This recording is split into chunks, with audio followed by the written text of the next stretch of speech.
Bonjour à tous, une nouvelle vidéo qui finalement n'est pas vraiment une vidéo.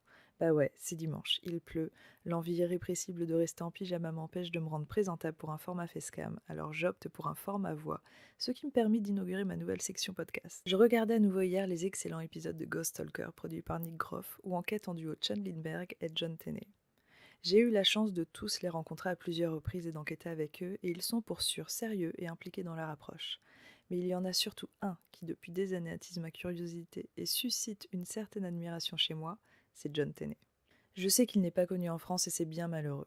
John Tenney, c'est d'abord un charisme, un homme tout droit sorti d'un film en noir et blanc, à l'élégance perdue, à la voix rock. Sa simple présence en impose et hypnotise. Mais c'est sans compter son savoir absolu dans le domaine du paranormal. C'est la fontaine du savoir. Et moi, à chaque fois que je le vois, je m'assois et je bois ses paroles. Il a commencé sa carrière il y a des dizaines d'années en tant que chercheur dans les théories du complot aux USA, pour finalement, un peu à la manière d'X-Files, s'intéresser aux cas paranormaux non classifiés. Il est devenu expert et a aujourd'hui une double casquette de conférencier, mais aussi d'enquêteur particulier à la manière d'un détective. Sa spécialité, ce sont les cas étranges, si étranges qu'ils semblent parfois sortir d'un conte. J'aimerais partager avec vous une de ces théories fascinantes qu'il étaye dans un épisode de Ghost Talker. Pour le pitch, il est dans cet épisode en enquête dans une école hantée et a été confronté au cours de la nuit à 2 reprises à une silhouette noire difforme qui semblait le surveiller. Voilà ce qu'il en pense. Écoutez, regardez, admirez. If you look historically back, before people were called paranormal researchers, most learned men in the world formed the Psychical Research Society, and it was professors at Cambridge and at Oxford, and they studied for decades ghosts and spirits, apparitions, poltergeists. And one of the things they wrote about were these trickster guardian gatekeepers. They allow for energies to come back and forth between this world and the afterlife. And I feel like the gatekeeper allows the spirits of the children and the people who had happy times here to come and revisit this place that they loved so much.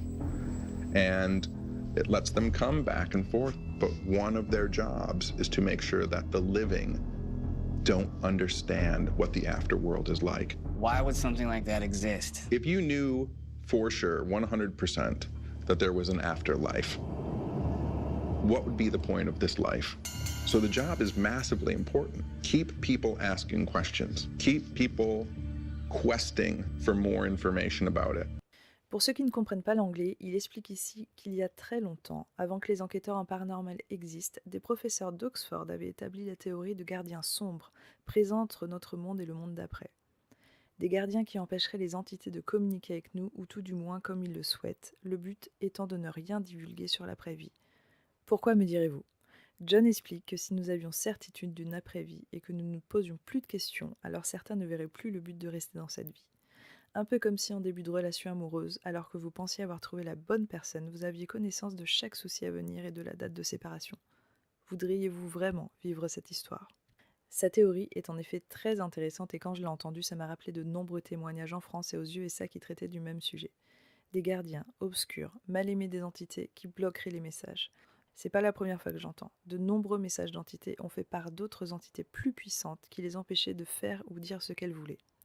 Et puis surtout, je me souviens de cet échange avec William, lors de notre expérience paranormale à Fougeray, qui me disait qu'une médium avait eu ce message aussi, que les entités n'étaient pas libres de nous dire toute la vérité, qu'il ne fallait pas que l'on sache qu'il y a quelque chose après, car certains ne verraient aucun intérêt à vivre et se suicideraient.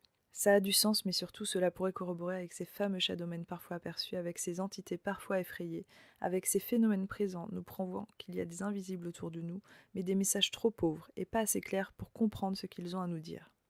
La loi du silence existe-t-elle dans l'après-vie ? Des gardiens sombres sont-ils vraiment parmi nous et bloquent-ils les manifestations ? Impossible de le prouver, mais les nombreux témoignages rendent la théorie intéressante. Une dernière question subsiste malgré tout. Vais-je un jour épouser John Tenney ? Allez, bon dimanche à vous, je vous embrasse.